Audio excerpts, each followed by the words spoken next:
everyone. Well, this is the last in my series of videos on my craft room, and in this video I'm going to take you around my main centre island and show you what I've got on there, and then I will also show you what I've got on these new Ikea shelves that I've just recently put in. So let's start with the island. This is from Ikea. It's obviously designed to go in a kitchen rather than a craft room. And at the front it's got two shelves which are covered in metal, so they're really practical. I've got all of my big dies stored on the top shelf, you can see here. I label them because the Sizzix labels are on the side on some of those bigger dies, so I use my label maker to put labels on. Also, my eyesight's not that great, so I find these big labels brilliant for finding which die I need. So I've got the large dies here. I've only got 5 of those that work in the Big Shot Plus.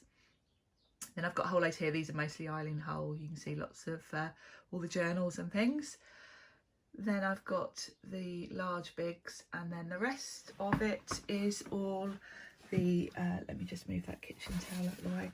The rest of it is the standard size bigs, and I've got quite a lot of extra space still here, I'm thinking, because I can put another layer of dies in front of those. I've still got quite a lot of room on the shelf, so I think it's going to be a while before I need to think about you know, extra storage for my bigs. Now the bottom shelf, I've got these 3 plastic containers. The first one is all felt. This is all Sizzix felt.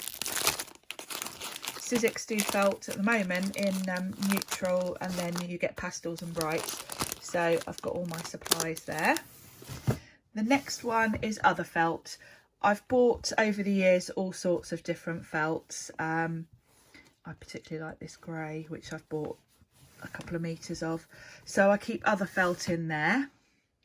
And then the last one, I've just got some cleaning sheets there, and then this is all stamping platforms. So I've got a Misty, I've got a couple of Hampton Art ones, and then I've got a mini Misty and a Press to Impress. So I keep all of those in there, and those clean sheets just fit on top. And then I've got 2 boxes at the end.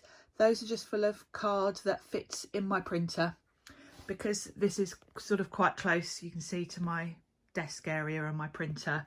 I keep that there. And then underneath I've got a couple of extra boxes. They've actually both got printer paper in. So that's the front of my kitchen island, my main work area. So I'll show you what I have on top. I've got a bar stool that fits nicely underneath, so when I'm crafting, if I'm doing anything where I feel I want to sit down for a bit, like if I'm colouring, then this is great. Oh, I should show you underneath actually, because I've got, everything is plugged in underneath. I've got this contraption here. I think this was from Ikea as well, for my power socket extender, and then it goes on the floor, and the actual socket is behind my drawers there, so that works quite neatly. It means I can have my heat tool and glue gun plugged in at all times, and the wires are not sort of in the way.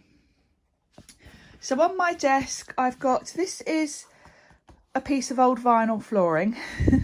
I only put this in a few weeks ago actually, because I was getting fed up with trying to video with the glare from this light, and I kept swapping my mats over for a sort of standard mat every time I was doing a video. And I came across this vinyl in the shed, and I thought actually that would be a good solution. So when I'm filming a video, I can just move this glass mat off and film directly on this vinyl, and because it's hard wearing floor vinyl, I can just wipe it clean when I've finished. So that sort of stays permanently under my glass mat now. It also stops the glass mat sliding about, which is good. I always have a Big Shot of some description on my desk. At the moment I've got the limited edition blue one, and it's got a caddy on the side, so I've got a few bits stored on there. moving along. I try not to keep too much on my desk because you know, when you're working, it is really easy for it to become cluttered and for you to end up working out of a tiny area. So these are sort of things that stay on my desk, and I try and put everything else away afterwards. So permanently on my desk, I've got my distress water spray, this jar of water for when I'm watercolouring. That looks a bit dirty at the moment, I need to change it. These Tailored Expression blending brushes and the caddy, and in the centre this is for cleaning them, not that I've ever used it. I also keep usually just a couple of double-sided tape rolls. I've got the red line tape and normal. Then I've got this little caddy thing. I bought this in TK Maxx a while ago, and it's quite handy. So I've got all my Sizzix tools here. I've got pokey tools and my flower sculpting tools, tweezers, that kind of thing. These are other general things. I've got a wink of Stella, little spoon, black and white gel pens that I use a lot, pickup tool, that kind of thing. Then I've got some scissors. Then I've got, these are my best watercolour brushes. I've got a pot of other brushes over by my desk. These I only use for watercolouring because these were quite expensive. So these are sort of my best ones. Then I've got my glue gun, my heat tool, which are permanently there.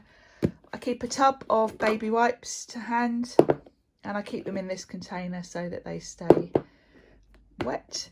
This little tub is what I use as a bin when I'm working, and then when it gets full I can just empty it in my larger bin that's in the corner, but it saves me having to get up to put stuff in the bin. And then this doesn't live permanently on my desk actually, but I've been doing a bit of card making the last few days, so this is still out. This is all sentiment strips. I try and do them in batches because obviously it's a bit time consuming to stamp and emboss just one as you need it. So I do a whole load at a time and then pop them in here so they're ready to go. So that is my centre working space, and I'm going to show you in this video as well my new Ikea shelving.